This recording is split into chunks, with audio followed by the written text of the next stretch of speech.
Enjoy the show. Alita. You guys over there? Don't steal the glasses. Thank you. My quote is enjoy the movie and don't steal the glasses.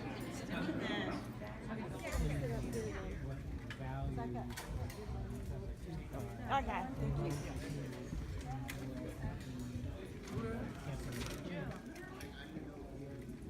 If you're coming in, you're gonna need your 3D glasses.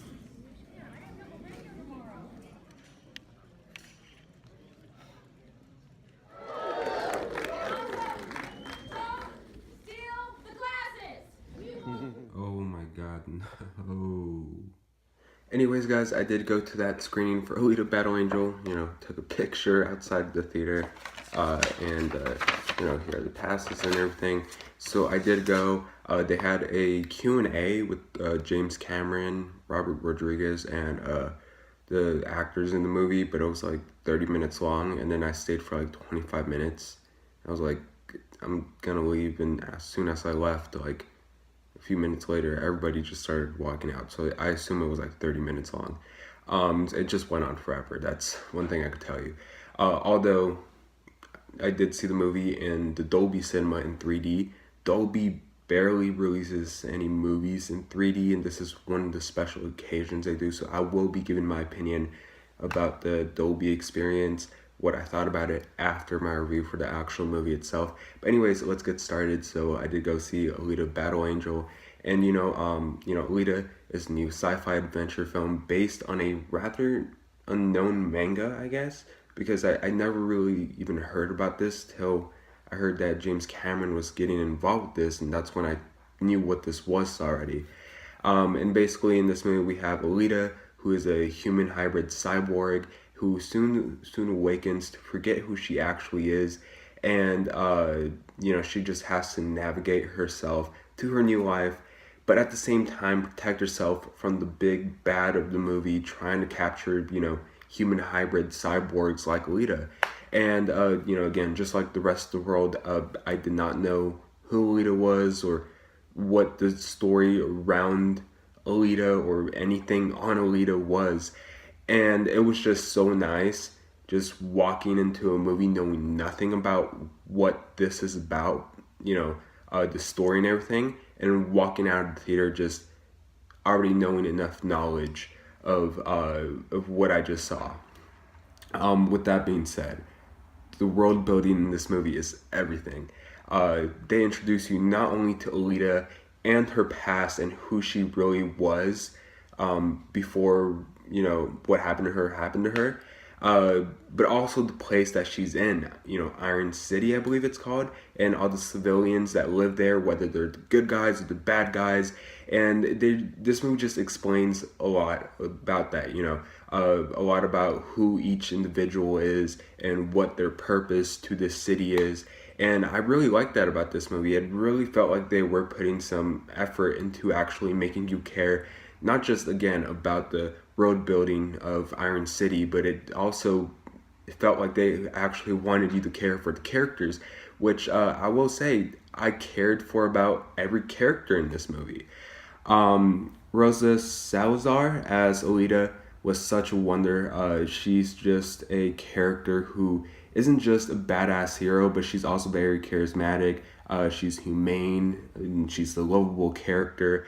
You know, there's a line in this movie, which was in the trailer, where Alita's love interest in this movie says to Alita that she is the most human person that he's ever met.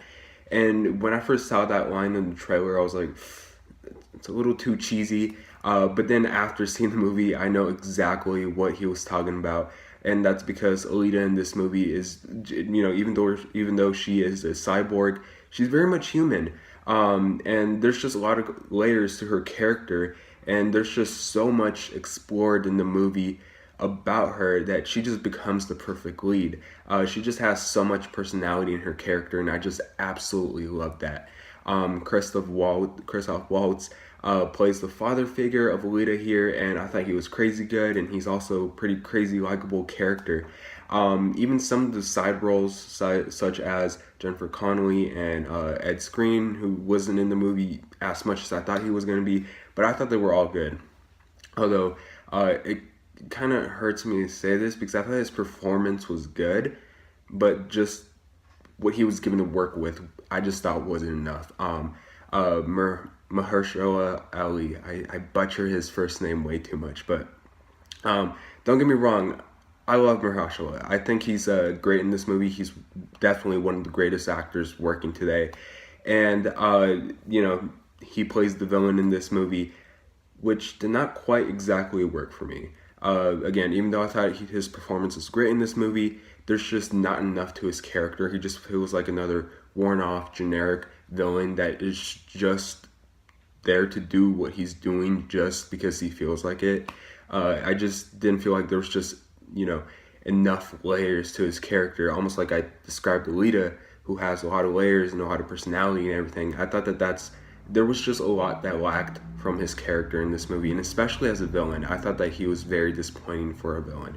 But again, he's good in the movie, so at least there's that. And the visuals, oh my god, the visuals, they are jaw-dropping. They are beautiful. One of the most visually spectacular movies that I have ever experienced in the cinema. There's just so much detail put to them.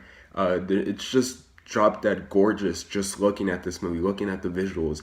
And the CGI is also really good, especially for the type of dystopian world that this movie was representing. The CGI really ended up working quite a lot.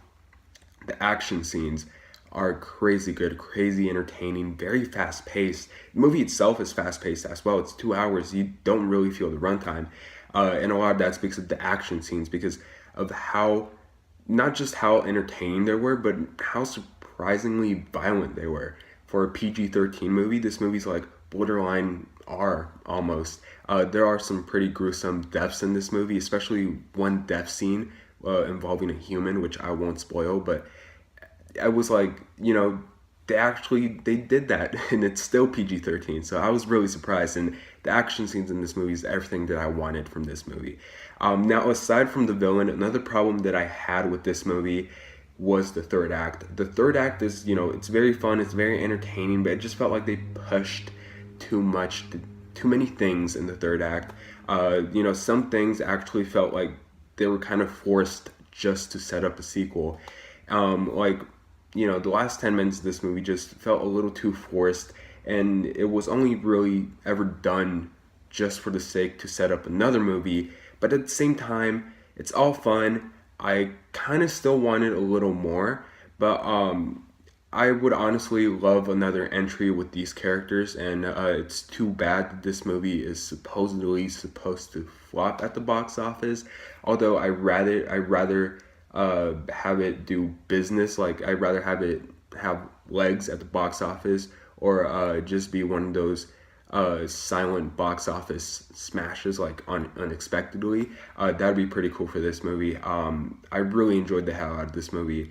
I loved a lot about this movie, and there were some things that I was iffy on, you know, the third act and the villain, but other than that, I was extremely surprised by this movie. With that being said, I'm gonna give Alita Battle Angel a B+. No wonder why they screened this movie to us in Dolby 3D. You know, when I get screenings for movies, they're usually just in a standard movie theater screen, you know, a standard auditorium.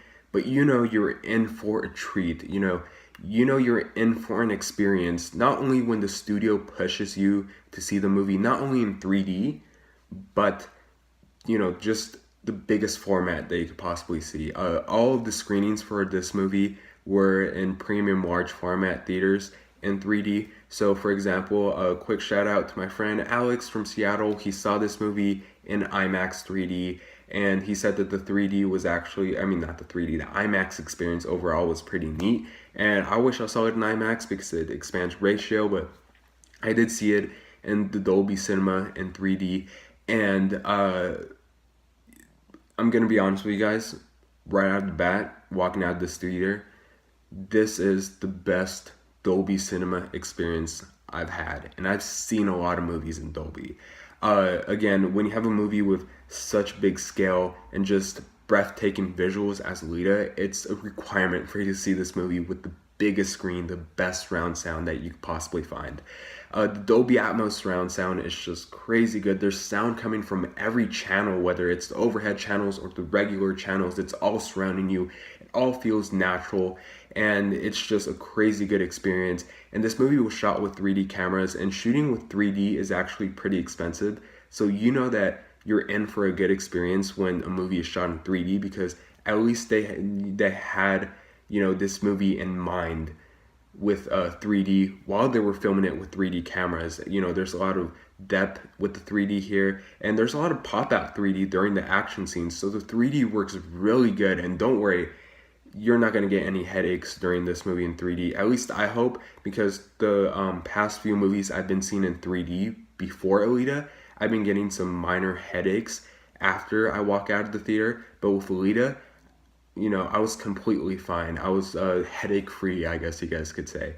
And I know a lot of you guys also hate 3D because the 3D glasses are tinted and they dim the screen. You know, it just makes the movie even darker.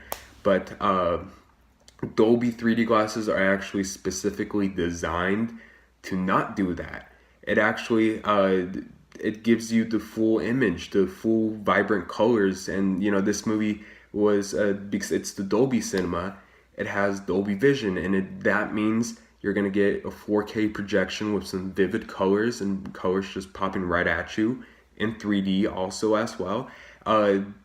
Dolby is definitely the way to go for this movie, I'd say. I know the IMAX experience has been getting some pretty positive feedback, but I'd say that if you want to actually get sucked into the world of Alita, you have to see this one in Dolby 3D. Again, just the Dolby Vision and the Dolby Atmos surround sound alone is just going to make you have such a great time watching this movie. And in addition to that, you're going to have the 3D, so you're going to have a great experience either way. And again, it's the best Dolby experience I've ever had, so I definitely recommend it. Anyways, have you guys seen not Dolby. Have you guys seen Alita Battle Angel? Have you guys seen it? What did you guys think about it? Or are you guys excited to see it when it hits theaters in just 2 weeks? And I really do hope you guys see this movie at least on a matinee. Please just support this movie. But anyways, thanks so much for watching. Please like and subscribe, and I'll see you guys later.